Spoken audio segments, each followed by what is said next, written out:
warahmatullahi wabarakatuh. Selamat siang Pak Sudis dimanapun Anda berada. Senang sekali saya Delima dapat menjumpai Anda dalam POFA, Podcast on Fatsun Updated Interaktif di episode ketiga dengan tema transisi dari status siswa menjadi mahasiswa. Memasuki semester ganjil perkuliahan, kampus akan dihadapkan dengan para calon mahasiswa baru yang datang dari berbagai sekolah. YYNC menjadi sendiri menjadi salah satu tujuan dari para calon mahasiswa baru yang ingin melanjutkan pendidikannya di bangku perkuliahan. Meski begitu, beberapa pertanyaan mungkin bisa saja masih terbesit di pikiran para mahasiswa atau calon mahasiswa baru kita. Seperti kuliah itu apa sih? Ngapain aja ya nanti? Menghadapi fenomena rutin itu, Podcast on Fatsun hadir untuk menjawab pertanyaan-pertanyaan tersebut dengan menghadirkan narasumber yang berpengalaman dan berwawasan, terutama soal bagaimana seluk-beluk mahasiswa, dan diharapkan dapat menjadi acuan dalam proses transisi dari status siswa menjadi mahasiswa. Baik, telah hadir bersama kami Ketua SEMA yang di Sentra Jati Cirebon, Kang Akrom, bersama mahasiswa kita dari jurusan KPI, Teh Bella. Selamat siang Kang Akrom dan Teh Bella. Selamat siang. Gimana nih kabarnya Kang Akrom? Alhamdulillah baik. Teh Bella sendiri gimana kabarnya? Boleh sapa dulu Pak Sudis kita? Silakan. Hai Pak Sudis. Aku banget ya karena emang kita nggak tahu siapa Pak Sudis. Benar. Tadi kita tahu sekarang baru sekarang ya. Pak Sudis itu ya. Iya Pak Sudis benar banget. Pak Sudis itu sapaan mungkin apa itu dari mana itu? Iya itu imbun aja sih sebenarnya dari kata Fatsun gitu. Oke, menanggapi fenomena rutin tersebut, Kang Akrom, hal apa sih yang membedakan antara siswa dengan seorang mahasiswa? Baik, sebelumnya Assalamualaikum warahmatullahi wabarakatuh. Selamat Pak Sudis. Selamat apa nih? Hai Pak Sudis, maksudnya bukan selamat. Mohon maaf nih. Ya, sebelumnya saya terima kasih kepada host kita yang oke gitu lah. Namanya D5. Bukan nama apa berarti ya? Suka kepleset gitu nama. Oh iya, kan ada D4, D3, D2. Sekarang D5 gitu kan. Ya, terima kasih pada host yang sudah dari minggu kemarin itu sudah menghubungi saya mengenai untuk mengisi podcast kali ini. Yang kedua, saya ucapkan terima kasih kepada UKM LPM Fatsun yang sudah mewadahi adanya podcast ini. Saya baru dengar ternyata di Fatsun itu ada podcast. Ini merupakan program awal kah atau bagaimana? Iya, ini baru program awal. Ya, terima kasih sebelumnya. Tadi apa ya? Saya agak sedikit kaget juga sih melihat apa ya? Narasumber kita berpengetahuan, berwawasan, mengetahui seluk-beluk kampus, seluk-beluk kampus mahasiswa. Aduh, ini apa gitu kan? Sebenarnya Teh Bella juga sudah paham lah masa transisi siswa ke mahasiswa. Karena yang justru yang lebih matang itu Teh Bella. Kalau saya udah buluk. Kan banyak pengalaman yang kan sering menangani mahasiswa baru. Iya, kalau masalah itu mungkin yang nggak tahu lah pandangan orang-orang seperti itu. Tapi yang masih angetan, masih kayak baru dari kalau air itu baru mendidih gitu loh. Ini Teh Bella, karena masih semester 2 dia. Kalau saya udah buluk gitu kan, nggak tahu semester berapa. Aduh, nggak usah disebutin. sakit ini Iya. masih muda.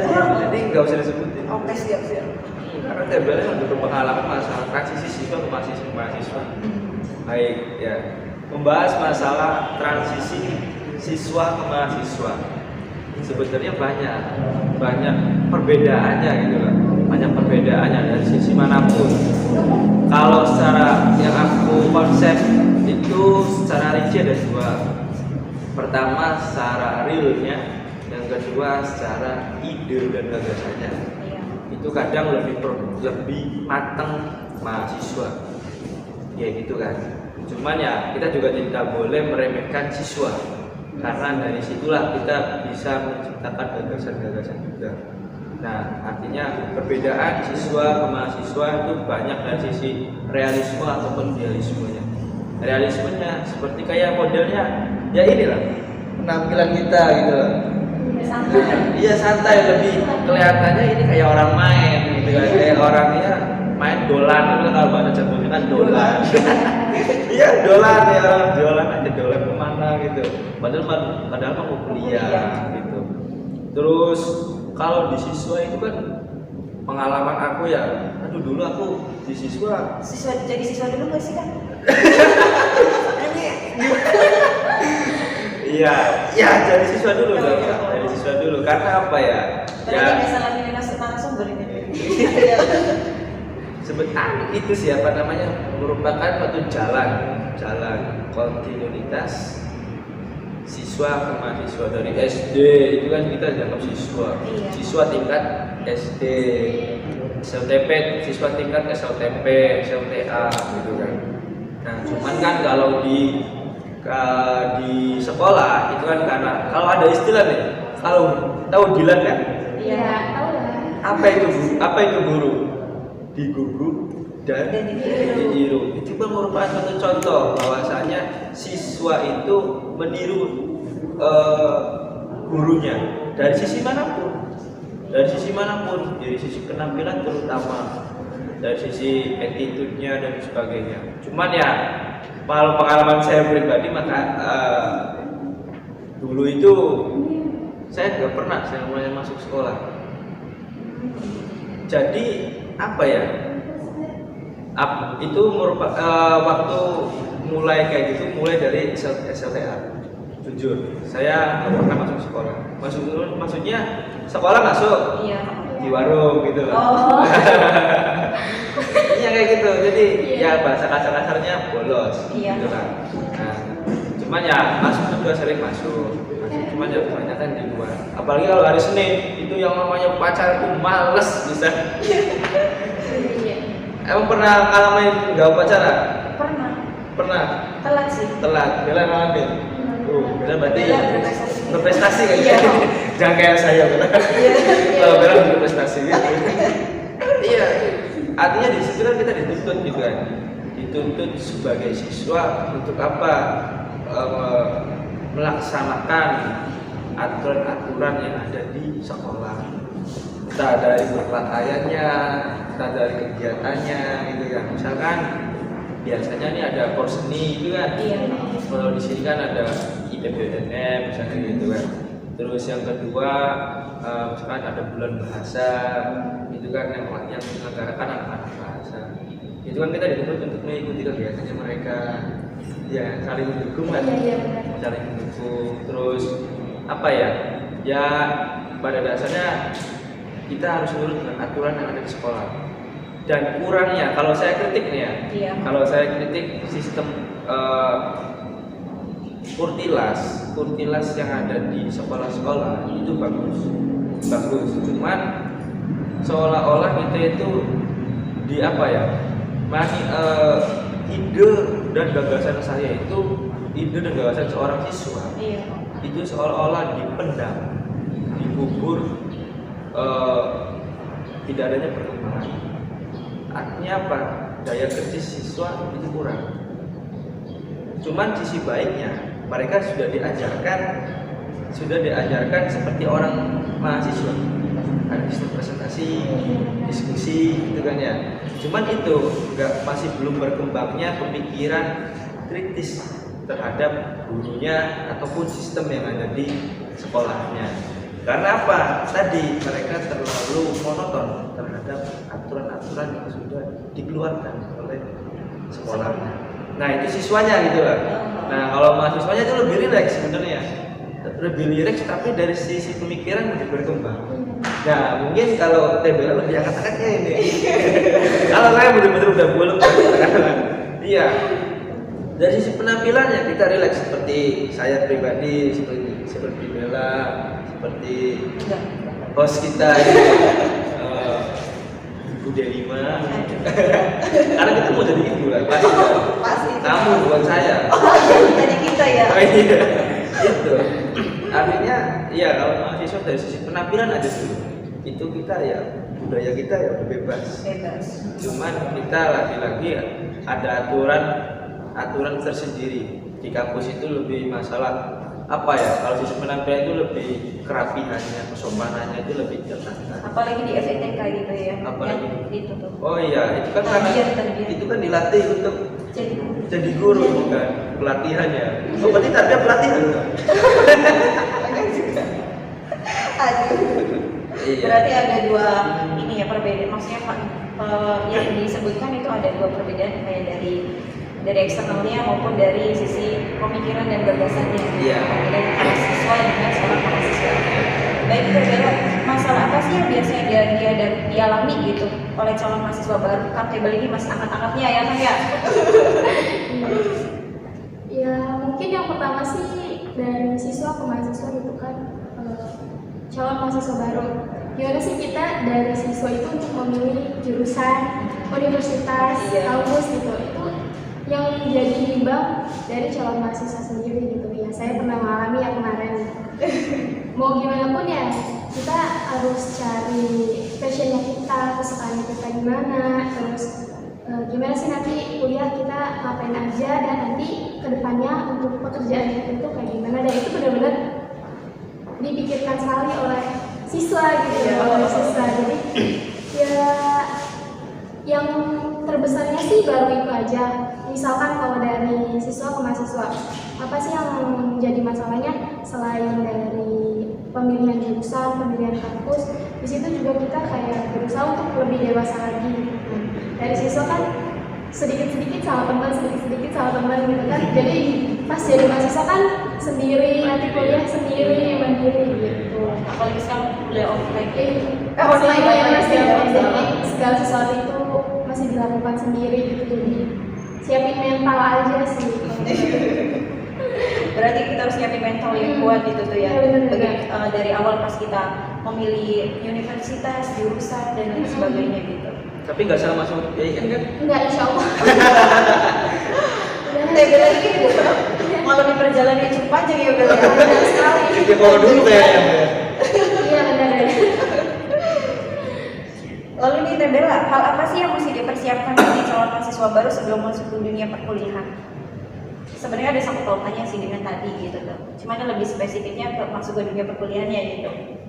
Hal yang mesti dipersiapkan oleh calon mahasiswa baru sebelum memasuki dunia perkuliahan. Oke, kalau menurut Bella sendiri ya, yang kemarin baru jadi mahasiswa baru, Iya. yang dipersiapkan sih kayak kita tuh harus bagaimana sih cara kita biar ikutin jadi mahasiswa gitu. Kan kita masih dari siswa masih menye-menye gitu kan ya, masih menye-menye. Bahasa apa itu? Bahasa sehari-hari lah ya. Terus kalau misalkan kita yang udah jadi mahasiswa, sebenarnya kayak sifat-sifat kita yang dari siswa itu sebaiknya dihilangkan juga, yang ketergantungan kita kepada guru, kepada teman gitu. Karena kita kuliah juga kan untuk diri kita sendiri, nggak untuk orang lain. Yang dipersiapkan dari diri kita tuh kayak harus lebih baik lah menjadi mahasiswa ini, kayak bagaimana cara berkomunikasi dengan cutting yang baik gitu. Biasanya ada aja gitu kan, saling menghormati gitu. Jadi mau gimana pun kita sebagai mahasiswa harus sudah lebih dewasa daripada siswa kayak gitu. Lebih ke pendewasaan gitu ya. Lalu nih Kang Akrom, selama jadi mahasiswa, bagaimana sih cara mengelola dan memanage waktu untuk belajar maupun berorganisasi? Apalagi kan Kang Akrom kan ikut banyak organisasi, apalagi sekarang jadi ketua SIMA gitu. Ngerti nggak tuh? Iya, gokil banget. Ini berlebihan ini Bos. Bos kita berlebihan, aku tuh pengangguran. Pengangguran nggak punya apa-apa, nggak aktif di mana-mana, pengangguran aja.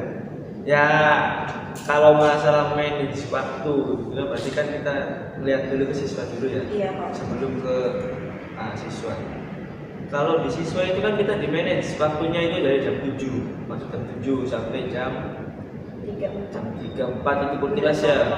Dulunya kan kalau masih KTSP kan jam 12, 1 lah. Nah, cuman nggak tahu tuh kalau aku berangkatnya jam 9, pulang jam 11. Aduh, Kok bisa ya? Bisa. Enggak, ini seringan aja ya, obrolan kosong ya, obrolan kosong. Ya, aku juga sama seperti Bella, Denima, masuk jam 7. pulang sesuai waktu. Cuman itu aturannya gitu loh.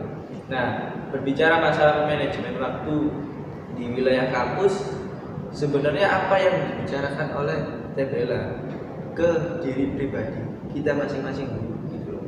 Calon mahasiswa itu mempersiapkan apa sih yang perlu dipersiapkan terutama dalam diri kita sendiri. Karena kita harus bisa mandiri, harus bisa sendiri, tidak adanya ketergantungan pada siapa. Itu dimulai dari situ aja dulu. Nah, ketika berbicara masalah pengalaman organisasi itu udah jauh. Berbicaranya udah jauh, udah jauh. Kalau kita harus terjun. Jujur, saya sendiri itu bisa memanage waktu itu ketika emang di organisasi. Itu udah jauh. Itu udah jauh. Artinya apa?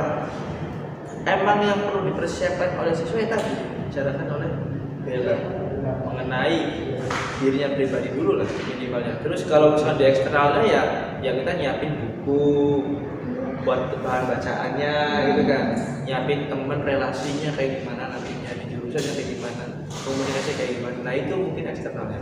Nah internalnya lebih ke diri kita pribadi. Artinya apa? Cara memanage waktu yang baik kalau pengalaman saya itu kan kita dulu, aku jadi ingat waktu di pondok, aku juga dulu pernah pondok. Masya Allah, kan ya. Ya nggak lama sih, nggak lama. Cuman aku pernah di pondok itu jadi memanage waktu itu dengan cara menulis dari bangun tidur sampai tidur lagi. Mungkin Bella ngerasain apa enggak? Pernah mondok nggak sih? Enggak. Nggak pernah mondok. Aku lulusan SMA. Ya nggak apa-apa. Artinya di situ. Jadi setiap bangun kita tuh sebelum tidur itu kita menulis besok itu kita mau ngapain, jam berapa jam kira-kira waktu yang cukup gitu loh. Terus pokoknya intinya di manage dari sisi waktu di situ. Nah sekarang kan kita udah gede nih, udah jadi mahasiswa, udah enak lah. Aku dulu nyimpennya di otak aja gitu loh. Oh besok kita ada kegiatan ini, besok ini mungkin. Nah setelah ini kita sini, setelah itu ke sini, setelah itu ke sini. Nah sekarang ada tugas organisasi, ada tugas kampus atau akademik gitu loh. Ya kita manage sendiri. Dan artian mana porsinya mana dulu yang emang katakanlah prioritas dulu. Intinya ada dalam diri kita sendiri gitu Iya. ya. Cuman aku membagi tips gitu ya. Oh iya, Membagi tips aja. Nah artinya ketika emang ada suatu masalah, ada suatu kegiatan apapun, kita porsikan dulu mana masalah yang lebih diunggulkan, mana yang lebih nomor 2-kan atau nomor 3-kan. Jadi kita bakal bisa mengerti mana waktu yang kita dahulukan, mana yang kita diperduakan, dipertigakan. Tapi yang penting jangan istri aja diperduakan. Oh iya. Mantap. Iya. Paling nanti di kamar kayaknya bentar lagi mau nyusul. Ya saya undang nanti lah dari bersama. Insya Allah. Insya Allah. Amin. Amin. Ya nggak apa-apa dong kayak gini ya. Iya, apa-apa. Kayak Fatsunis itu ya. Iya, betul banget. Kayaknya Kang Arom seneng banget ya Pak Fatsunis. Iya dong. Iya dong. Kamu bener soalnya kan Iya. ada Fatsunis gitu kan. Nah di situ. Iya, artinya apa ya? Manajemen waktu nanti saya pribadi itu belajar di organisasi. Dan saya bukan promosi ini Mas. Saya dulu di organisasi yang pertama kali saya injak di NU Teaterawal di bidang kesenian ya. Emang saya dulu suka seni, suka baca puisi, suka keaktoran. Sampai saya pun nggak bisa musik. Dulu nggak bisa musik, sekarang alhamdulillah. Jadi apa? Maksudnya bisa main musik gitu, bisa main musik gitu. Tadi aktor pernah, yang mainin lampu kayak gini pernah. Iya, mainin apa? Yang penting jangan mainin cewek aja. Kan tadinya istrinya 2 deh. Iya, pernah di situ. Nah, pertama kali aku belajar manajemen waktu itu di situ. Kalau aku buka sedikit, teater awal itu dulu pengalaman teater awal itu memang sibuk, super sibuk. Awal, super sibuk. Bukan berarti aku nggak bisa manage waktu, bisa. Aku tetap kuliah, pagi kuliah. Bahkan kuliah pagi itu jam 7 itu harus ada di kampus. Gimana coba caranya? Pertama, itu malam itu setelah latihan aku manage waktu. Meskipun ya telat dikit nggak apa-apa lah gitu kan. Yang penting kita jangan apa ya nyeleweng aja dari target kita gitu ya. Nah di situ artinya ya apalagi di tingkat awal banyak saya kesibukannya dari misalkan dari mulai tank itu dari mulai sore gitu kan.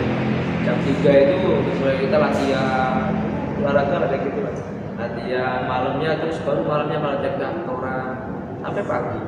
Nah paginya kita harus bangun jam 7 itu, jam 7 harus bangun, ya kita harus kuliah karena lagi-lagi kewajiban kita kuliah ya akademik dulu, organisasi sifatnya sunnah.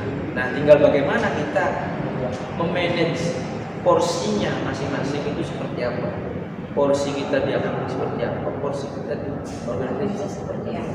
Seperti itu sih kalau pandangan saya mengenai manajemen waktu.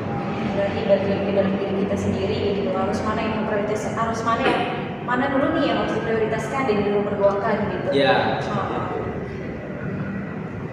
Lalu nih Kang Akmal menjadi mahasiswa enggak nih kayak ini masuknya ke tebelan ya. menjadi berprestasi saat menjadi mahasiswa, bagaimana caranya agar seperti itu? Ya sejauh ini saya sih berprestasi bukan yang terlihat ya. Iya. Jadi berprestasi untuk diri saya sendiri. Pencapaian apa sih yang saya sudah menjadi mahasiswa, apa saja pencapaian yang sudah saya capai dan sudah saya dapatkan selama menjadi mahasiswa. Enggak melulu tentang nilai, enggak melulu tentang nilai dari orang lain gitu. Kalau untuk berprestasi kan ya kalau untuk berprestasi sendiri sih gimana cara kita mahasiswa sebelum kita mau berprestasi itu kita pasti mempunyai suatu hobi, suatu kesukaan dalam suatu bidang. Nah, sebagai adanya teknologi ini kita manfaatkan untuk mengikuti kayak perlombaan gitu kan, sering banget apalagi online kayak gini perlombaan-perlombaannya. Misalkan saya suka di desain, ada nih yang ngadain dari kampus sebelah misalkan, ya saya ikuti kampus itu. Mau itu menang atau nggak menang itu kan udah keputusan dari sana ya. Sedangkan dalam diri saya sendiri ya saya sudah berprestasi karena saya sudah memberikan karya saya. Kalau misalkan di kampus yang lain saya ikuti desainnya dan ternyata menang gitu, berarti kan itu menjadi pembelajaran juga bahwa oh berarti kemarin itu bisa jadi pembelajaran saya buat di perlombaan selanjutnya. Kalau menurut Bella sih lebih kayak gitu dalam berprestasi. Kang Akmal nih menjadi mahasiswa aktivis organisatoris dan akademis, perlukah nggak itu Bang? Atau gimana ya? Kita ikut organisasi organisatoris maupun akademis, perlukah? Atau kita harus fokus salah satunya aja gitu antara organisasi dan akademis? Apalagi nanti calon-calon kuliah offline nih baru pertama kali. Oh berarti ini juga tips buat Iya, pelajaran banget gimana nanti offline dikelola waktunya. Iya benar. ya karena sekarang emang kondisi sedang COVID ya, kita berdoa sajalah Fansunis yang ada di rumah, yang ada di seluruh Indonesia, Fansunis Indonesia, kita sama-sama berdoa semoga COVID-nya cepat hilang. Amin. Nah, perlukah apa tadi pertanyaannya? Oh ya gini, menjadi mahasiswa aktivis, organisatoris maupun akademis, perlukah itu? Atau kita harus fokus salah satunya aja antara organisasi maupun akademis? Iya, apa ya? aku bingung kalau dikatakan aktivis itu, karena aku sendiri sadar bukan aktivis yang kayak golongannya Sukoki ataupun teman-teman yang lainnya gitu. Saya sadar karena kita itu kan mereka terkenal dengan 98 nya gitu kan. Kalau saya terkenal dengan apa? 2001 nya. Wah, 2000. Apa yang saya cetak 2001? Ya sebenarnya masalah organisasi dan akademik itu kalau dibilang hukumnya, kalau menurut saya pribadi hukumnya itu organisasi sunnahnya itu bahasanya. Nah kalau akademik itu kewajibannya. Karena apa? Alasan saya itu dulu itu karena orang tua lagi-lagi mengirim kita itu untuk kuliah, bukan untuk organisasi. Karena amanah yang kita terima dari kita selepas menjadi siswa, menjadi mahasiswa itu adalah amanah kuliah. Kuliah di sini kan arti kuliah di sini kata orang tua ya kita mengikuti pelajaran yang ada di kampus gitu kan. Nah, oleh sebab itu makanya itu saya katakan tadi. Nah, sunahnya untuk mencari pengalaman, relasi, pengetahuan yang lebih itu dari mana? Dari organisasi. Karena mau nggak mau kita masa iya kita selesai kuliah, selesai diskusi di kelas misalkan, terus lalu pergi pulang, terus kita mau ngapain? Nah, contoh, iya dapat apa gitu kan? Dapat apa? Maksudnya ini pengalaman saya pribadi itu kan. Kenapa saya masuk enter awal? Karena saya berambisi ingin tahu organisasi. Awalnya di situ. Nah, setelah itu saya sebenarnya mau diangkat juga di HM. Saya jadi pengurus juga di HMD saya. HMD. Jadi dua organisasi. Tidak terawal, HMD juga. Nah, artinya apa? Di situ kita ya jadikan suatu momentum bahwasanya ini kesempatan kita 4 tahun sekali. 4 tahun sekali dalam seumur hidup. Iya kan? Iya. Nah, mau kapan kita? Nah, sekarang saya mau tanya kepada Bella yang katakanlah kuliah ini ya baru ngerasain online, yang ngerasain online ya. Online. Nah, saya mau tanya gimana diskusi online? Semenarik apa gitu kan? Mungkin sih kalau online sendiri ya kan juga kan ngejalanin gitu. Paling nggak jauh-jauh dari WhatsApp group, Google Meet gitu kan. Saling ya balas-balas chat aja gitu. Itu juga menggunakan pendapat sendiri, teori-teorinya cuma kita sisipkan sedikit gitu. Dan kedekatan emosional saat presentasinya juga kurang gitu. Iya. Ya maksudnya aku nanya ke Bella karena Bella yang masih angkatan gitu. Masih angkatan gitu kan. Makanya aku tanya yang Bella. Nah, kalau saya pribadi ya udah biasa gitu yang namanya presentasi. Cuman ya lagi-lagi meskipun kita presentasi di kelas misalkan mengenai sejarah ataupun mengenai bahasa Arabnya ataupun mengenai hal pengetahuan lainnya gitu kan, itu kita nggak cukup di kelas itu. Dulu itu aku masih merasa haus akan apa? Haus akan diskusi. Jadi yang namanya jadi ada istilah kayak gini, celana lu sobek-sobek, rambut lu gondrong, sudah berapa karya yang membuat, sudah berapa buku yang kamu baca. Itu menjadi tantangan sendiri gitu untuk saya pribadi. Itu ada kata-kata seperti itu dulu. Ya mungkin Delima masih nggak tahu, baru dengar atau enggak nih. Kalau saya masih dengar, masih ngerasain hawa-hawa yang namanya apa ya? Ya kayak gitu, celana sobek, rambut saya gondrong, agak yang nggak gondrong banget, cuma ya panjang aja gitu, ruwet aja gondrong ini. Iya, gondrongnya nggak gondrong kayak segini gitu, nggak, semuanya ruwet aja kali ini. Iya, jadi kayak ngerasa nggak cukup aja gitu, nggak cukup ketika kita diskusi gitu. Dan yang paling prinsip saya, yang paling utama ketika di kelas, bagaimana cara membantai orang yang presentasi. Iya. Sampai orang presentasi itu kesel dengan saya, nggak mau teman dengan saya. Pasti ada ya. Nah, itu ya nggak tahu ini mungkin ditanam semua orang atau tidak ya. Itu sih ya pribadi. Nah, artinya apa?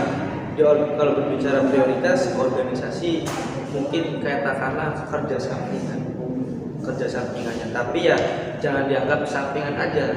Tapi kasarnya seperti itu. Artinya apa? Kita juga di organisasi belajar, mencari pengetahuan yang lebih. Karena di organisasi tidak ada organisasi yang mengajarkan tidak baik. Semuanya baik. Organisasi manapun pasti mengajarkan hal-hal yang baik. Sekecil apapun lingkaran itu, sekecil apapun wadah yang itu, pasti itu hal positif. Namanya organisasi ataupun komunitas apa. Saya juga nggak ngelarang komunitas kayak motor apapun, pasti ada lingkaran baiknya. Iya, pasti ada baiknya gitu kan.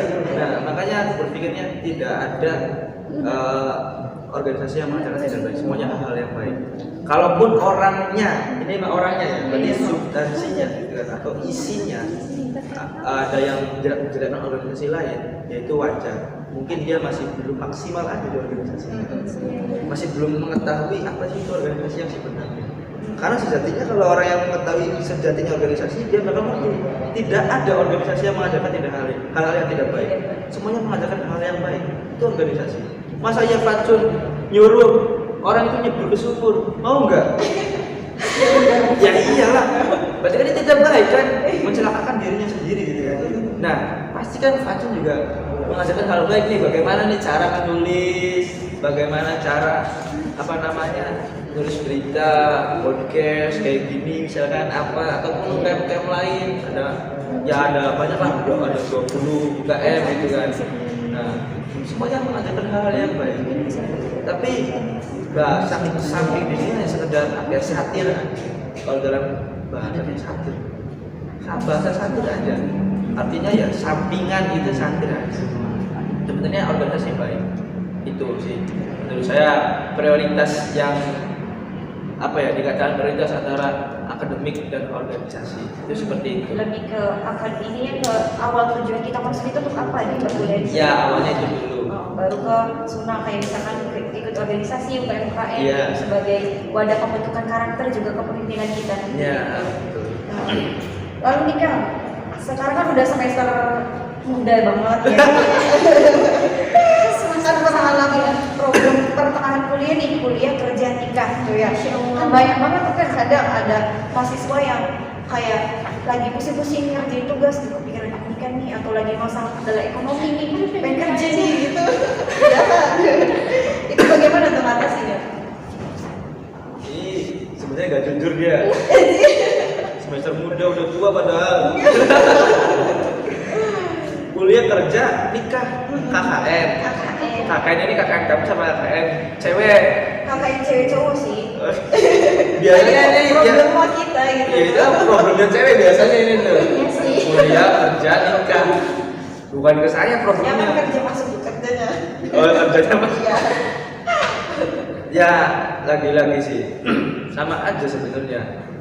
Kuliah kerja nikah. Setelah kita emang cara berpikir kita udah mulai berkembang, secara tindakan kita udah mulai berkembang, kita bakal tahu sih mana masalah, mana waktu yang bakal kita prioritaskan. Artinya apa? Nanti kita bakal tahu nih manajemen waktu yang perlu kita laksanakan itu mana dulu. Iya. Nah, misalkan kuliah sambil kerja gak masalah. Kuliah sambil kerja gak masalah. Malah banyak tuh sekarang. Banyak. Apalagi kuliah online ini. Banyak. Kesempatan banget. Nah itu. Terus kuliah sambil nikah. Kuliah setelah nikah, kuliah setelah nikah. Ya banyak juga. Banyak. Cuman lagi-lagi kalau itu kan biasanya yang banyak dialami kan oleh perempuan. Ya nggak tahu ini mah. Soalnya aku hasil survei teman-teman saya pribadi emang rata-rata perempuan. Ada juga sih yang cowok, cuman lebih sedikit aja. Nah, itu lebih ke masalah ternyata manajemen waktu. Dan yang kedua lebih masalah manajemen konflik. Lebih di situ. Kenapa saya menyebutin itu? Pertama manajemen waktu. Mana dulu permasalahannya harus kita timbangkan. Nah, nyambung nih manajemen waktu sama manajemen konflik ini nyambung. Artinya apa? Konflik keluarga sama waktu keluarga itu bagaimana kita cara menanganinya? Karena kita lagi-lagi itu sebagai mahasiswa itu bisa berpikir secara dewasa. Saya harus berkembang.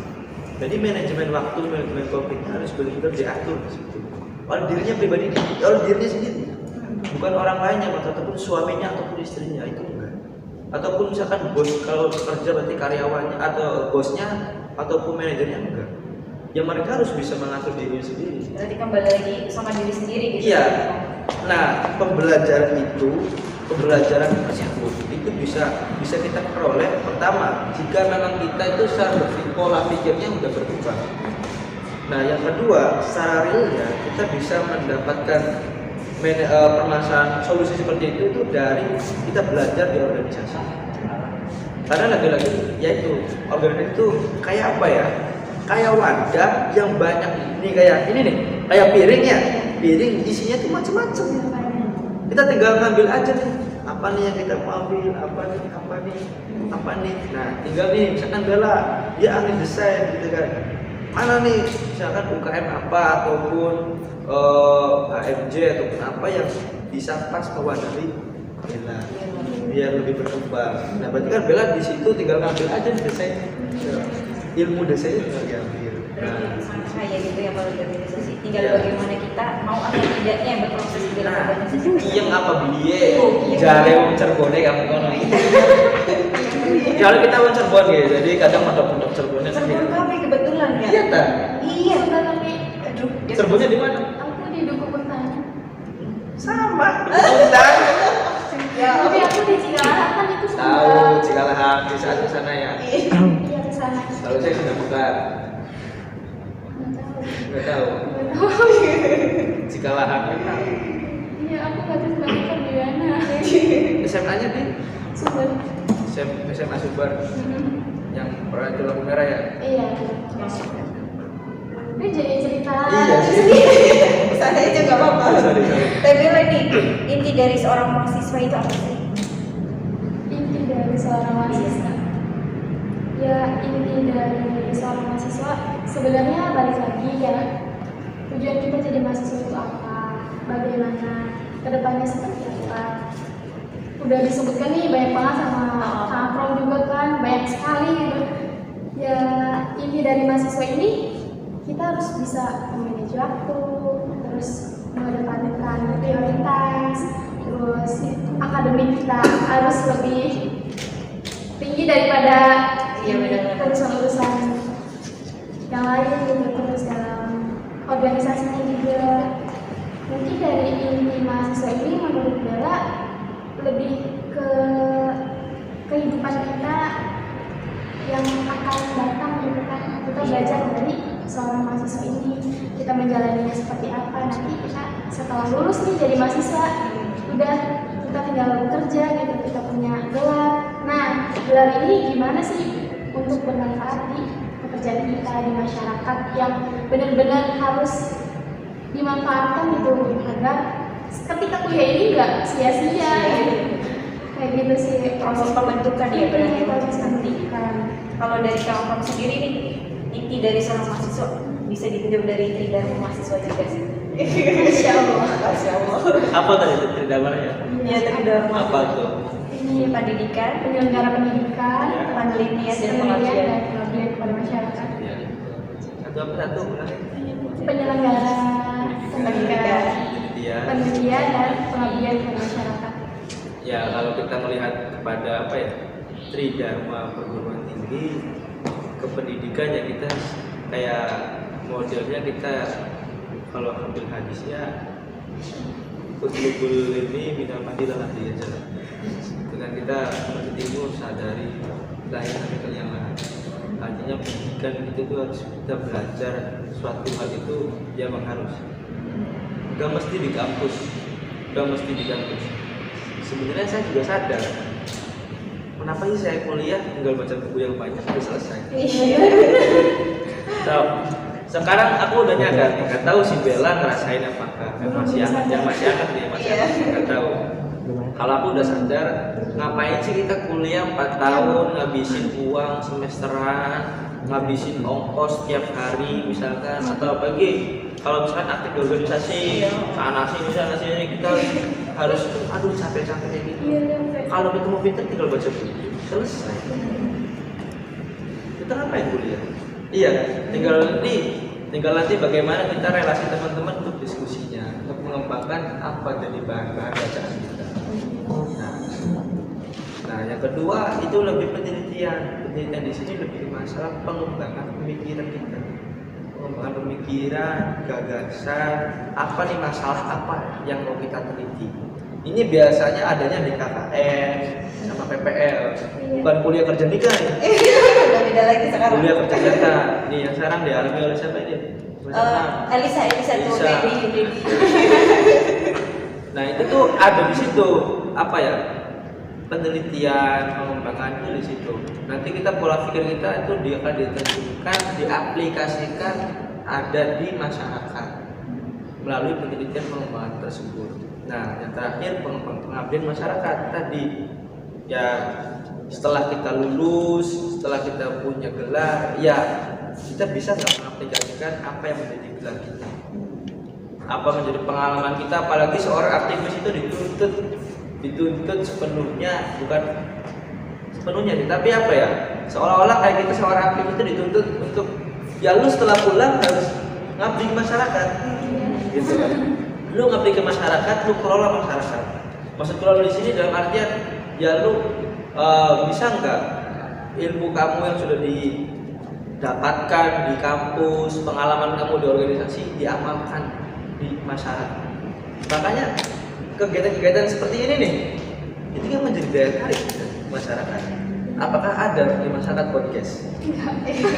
Ya kan? Ini kan merupakan suatu inovasi baru untuk masyarakat.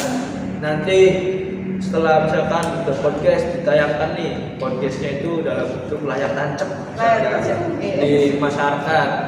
Kita mau podcast apa namanya, tokoh masyarakatnya siapa? Itu suatu bentuk pengabdian kita.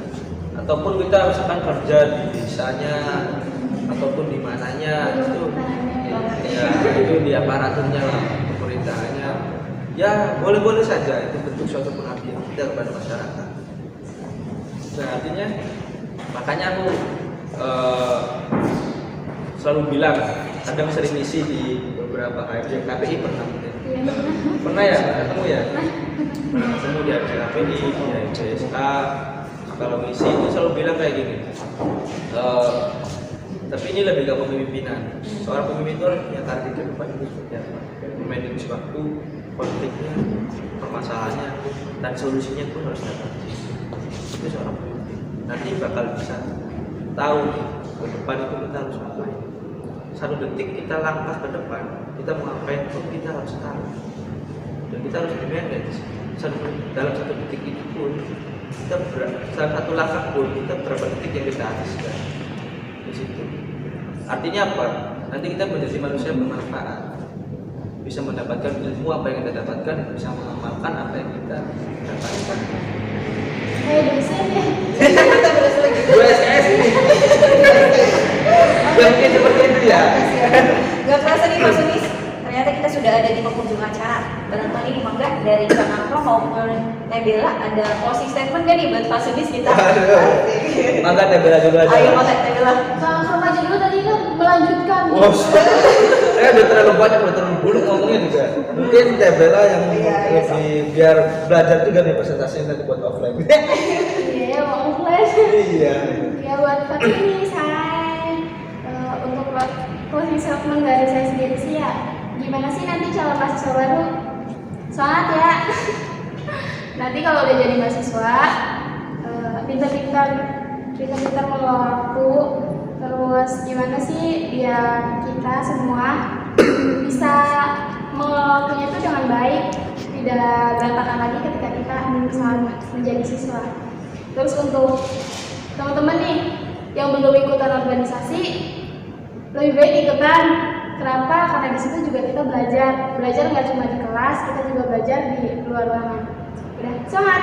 Oke baik. Dari Kang Akro ini motivasi dorongan buat calon mahasiswa baru. Asik. Saya bukan motivator. Saya nggak kayak Bella, harus semangat ya. Ya apa ya, closing statement saya sih, jadilah manusia yang bermanfaat aja. Jadilah manusia yang bermanfaat. Bagaimanapun caranya, itu kita harus bisa bermanfaat kepada siapapun. Ya udah jelas lah, hadisnya apa, ini apa, udah jelas. Nah, masalah organisasi udah disebutkan oleh Tebela, ya itu.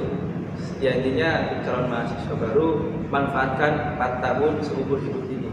Terima kasih. Ya. Kiranya cukup sampai di sini obrolan kita mengenai transisi dari siswa menjadi mahasiswa. Semangat ya buat teman-teman yang sedang berjalan menjadi, yang sedang menempuh perjalanan untuk menjadi seorang mahasiswa. Jangan lupa buat subscribe dan follow podcast Unpad Sunnya. Sampai ketemu di episode selanjutnya. POVA, Podcast Unpad Sun, updated interaktif. Wassalamualaikum warahmatullahi wabarakatuh.